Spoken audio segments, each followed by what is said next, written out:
Well, I think even when I was young, I was interested in spiritual things. So I think we're born with propensities, inside ourselves. So I was always looking for things like meditation or ways of conducting one's mind, body, speech, and mind. So these things came naturally as a question: what is this life for? What is the meaning? And I think things develop from the questions you have when you're young. And so when I started to mature in high school and like this, I started to look around for teachers of meditation and Buddhism. And so I met some great masters, even in the States, and began to study with them. So I've always been interested in that, from early on. It's a similar answer, that it's something inside yourself that you're brought into the world with. On the other hand, I think it will be difficult or not so easy for Nepalese to understand right away that in America the lifestyle is very mechanical. Everything is like a machine. It's highly technically advanced. But technical advancement doesn't bring happiness. And if you're suffering, like here for example, you have a lot of hardship. People are carrying things in the mountains and life is kind of hard physically. But mentally, it's not so bad, it's easy. In America it's the opposite. Physical life is easy, there's a lot of conveniences, but there's a lot of mental suffering, a lot of anguish and disconnection. And so I think as a young boy growing up, I saw that people were suffering that way. And I wanted to find some ancient wisdom or solution to that. So that's what also brought me to Buddhism and eventually to Nepal.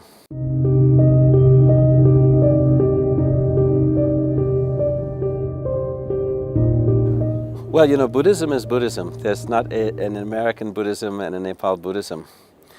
What there is if you take a walnut and plant it here, it will be subject to the conditions here. And if you bring that walnut plant over there, depending on how much sunlight and water, different things happen. So in America it's been a long, slow process of people coming to understand what it really is. What is Buddhism? And that's not a fast process. It takes a long time, and there can be a lot of misunderstandings. For example, some people might be thinking it's like a club, or some people might be thinking you get to wear some special clothes or something. Of course, it's nothing to do with that, right? That is just a support for the practice. So American Buddhism is really trying to look at the essence of the mind more, because we don't have that same historical context that Asia does.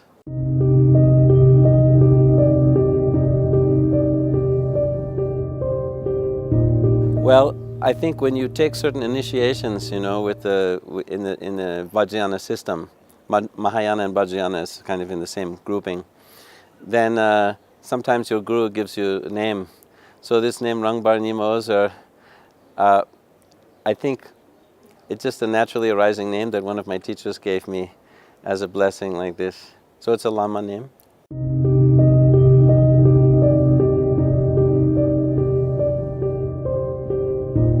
I had already embraced Buddhism in America before I came here. In fact, that's why I came, because my teacher, His Holiness Dujum Rinpoche, the previous one, Yigdrel Yeshe Dorje, His Holiness was teaching in France and America, and I met him there, and I studied with him there, and he passed away. And they brought his sacred remains here to Tusal to install in a chaitya in the Tusal Gomba. So I came with that, what we call kudung, or the remains of Rinpoche. And then I saw Nepal, and I thought, yeah, I want to just stay here. So from that day, that was like 1987, then I made plans to change my life and live in Nepal, so I did that.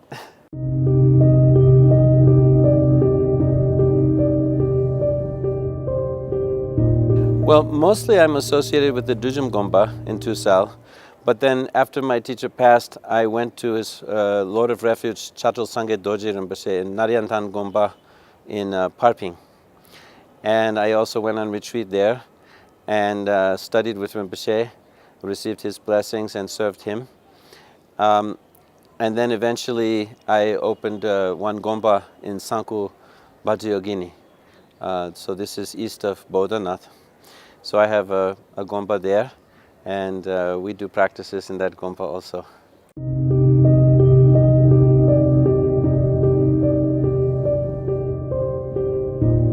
America, or wherever we have centers, America, Germany, or whatever foreign countries, let's say, that I teach in, mostly they need some background that's different than just the historical Buddha.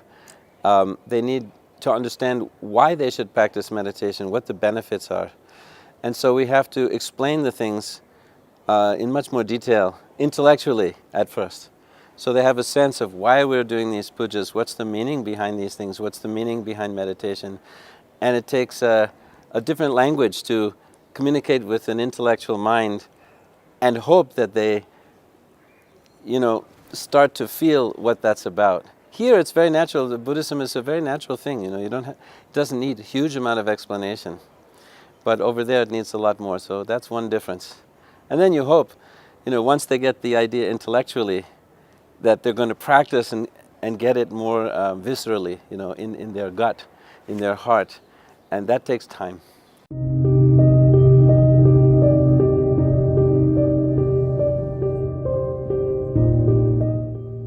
Oh, I'm much more happy doing a practice and teaching. That's really what I love to do. I want to benefit other people.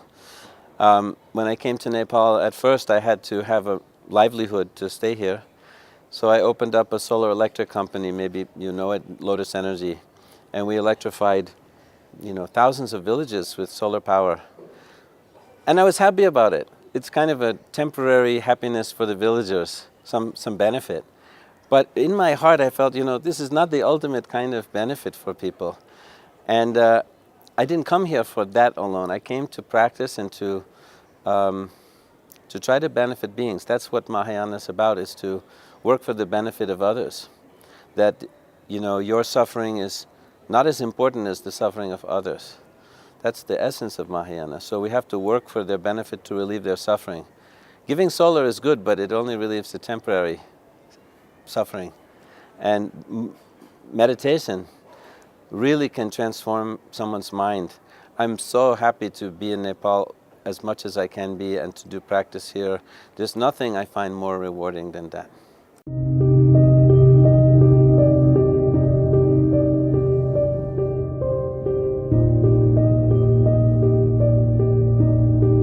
I think most people who try to communicate something about Buddhism might be frustrated a little bit, because the only way that they can gain the communication or the understanding is from their own practice.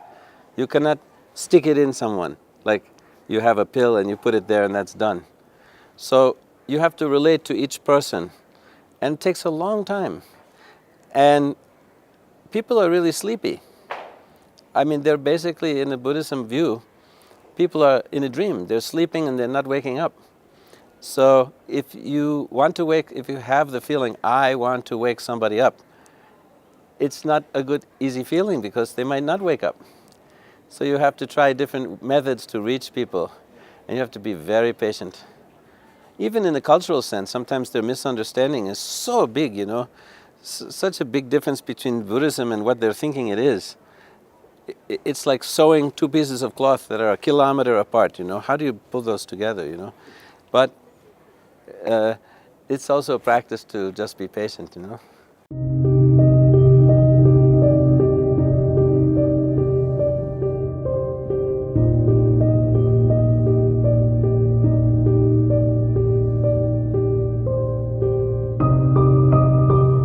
Buddha was born in Nepal. The history is tied to Buddhism. Even the Newar people, I don't know if this sounds right, but according to some texts, Manjushri cut open the valley and let the water out and blessed the frogs. They became Newars, It's in the history like some kind of poetic idea. And they became very good artisans, and they made the perfect statues according to Manjushri's blessing. It's part of your history, it's part of your DNA. And so all of Nepal, actually, all the places have deeply rich Buddhist blessing and power. Even if you didn't practice Buddhism, even if you're just a tourist coming here and just see these holy places like Bodhanath Stupa, immediately, this is called liberation upon sight. Just to see the energy of this monument here, this Buddhist monument, brings a great blessing. And in the people's nature, the Nepalese people have a very, very Buddhist sense. Even if they call themselves Hindu or Buddhist, it doesn't matter. They have a sense of kindness and respect. This is a big, huge advantage, I think. It's a wonderful feeling. That's why people are so in love with Nepal, I think.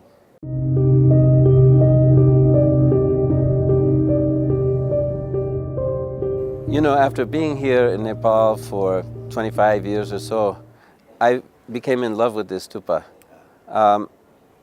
And I was thinking, you know, at the time, I have to go back to my home country to help my people also. My teachers were saying, go back and teach Buddhism there.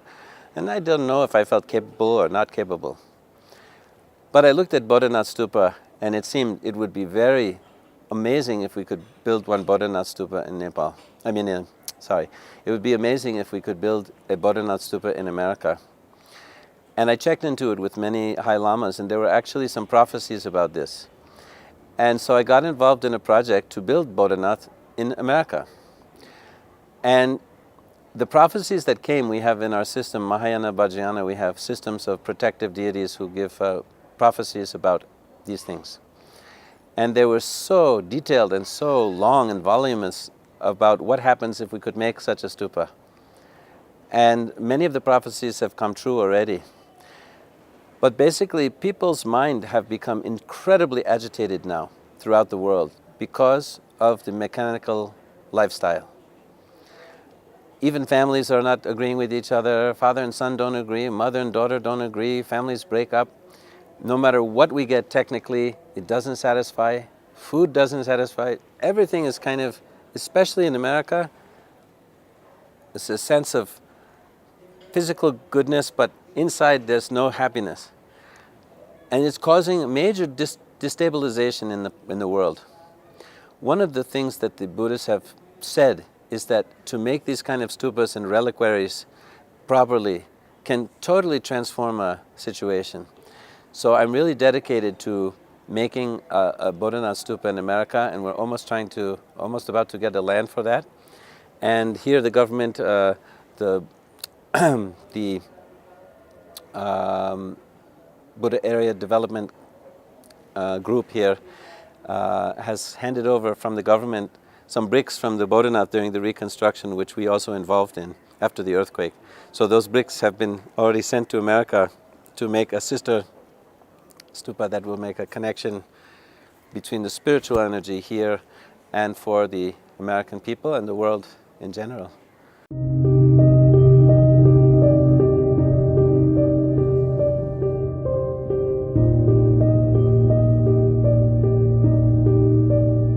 If I say something is a cat, that's a biralo.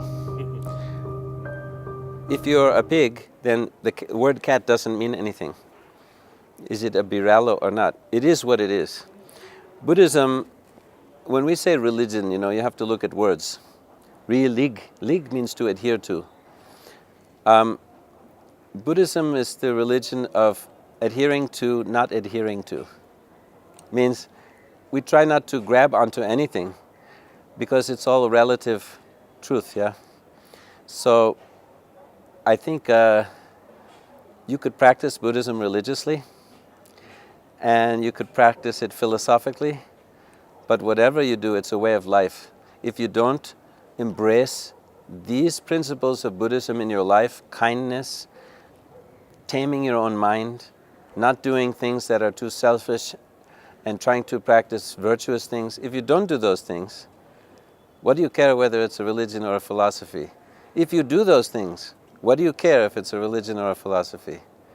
So my advice to people is that if one wants to find one's own happiness, one can practice to tame one's mind, and for sure, if you give it good diligence, you will find the happiness by the practice that we do, meditation.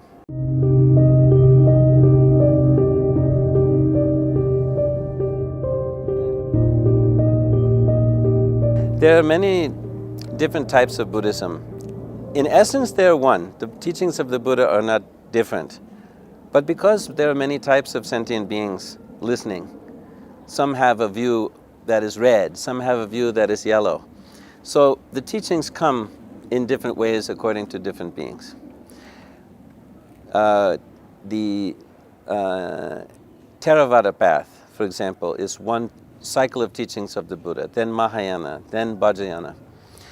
So nowadays in particular, because times are very turbulent, we don't have a lot of time on our hands, it seems. And so the Vajrayana is very fast to cut through our negative emotions. These are the source of the problem anyway. When we have a dualistic mind, then we might say, I'm better than that person. Yeah? This is a distortion of equanimous wisdom. If you say, I'm different than that person, they got, but I didn't get, then jealousy arises. This is also a distortion, yeah, based on duality. It's distortion of all-accomplishing wisdom. If your anger rises up and you say, I don't like that person, or I don't like the situation, it is a distortion of mirror-like wisdom. If you start to grasp onto something, I must have that, and it becomes very troublesome for you and starts to shake you, this is a distortion of discriminating wisdom. And finally, the root of all the problem is the ignorance itself. So if you become dull and stupid like this, then it is a distortion of the wisdom of the space, of the Dharma Dhatu. So basically, if you want to know how to cut through these negative emotions and let them come as wisdoms, there's nothing you have to buy, there's nothing you have to seek for, but you have to just learn how to pacify your own negative emotions. So the beauty is that in the Buddhism, you really don't have to seek outwardly. Of course, you need a teacher to help, but you don't need to buy anything or become rich or something like this, you know. What you need is all complete inside. It's a question of mining for the gold inside yourself, like this. Another thing I could say is that we tend to look at our relationships and our job and everything as something like, what am I going to get out of this? Yeah? Even our wife or our spouse, you know, what am I going to get out of, you know, I want this person to give me something or make me happy or something. But it's the opposite. If you really want to know why you're with someone, think about making them happy. This is really actually going to be the source of your happiness. To make someone happy will make you happy. To try to get happiness out of them will make you upset and frustrated. These kind of mind changes will happen naturally by meditation and a little bit of reflection about what you're doing. And for this day and age, right now, I mean, let's face it, Nepal may not be any kind of target, but the world could be blown up in a minute. We have the capacity. The only way to stop that is not by some kind of political party. The only way to stop that is when individuals themselves take control of their mind and settle down. The only way for doing that is meditation and self-reflection, right? I think if I have to say Buddhism, yeah, if I have to put an ism on it, is one of the fastest, best ways to take responsibility for one's own mind and to benefit others. And I hope everybody will do that. It really will make a world peace that way, you know, rather than to blame, you know, you did this, you did this. That's something else. That's giving away your responsibility, giving away power. But if you say, I can take care, you know, I can take care of my mind, then you take responsibility and you have power, you know, to change. I was very happy to have the honor to be brought on this show, and I was so happy to hear that there was a Buddhist television, because naturally you will cover topics that are very virtuous topics, and it will help people to understand about Buddhism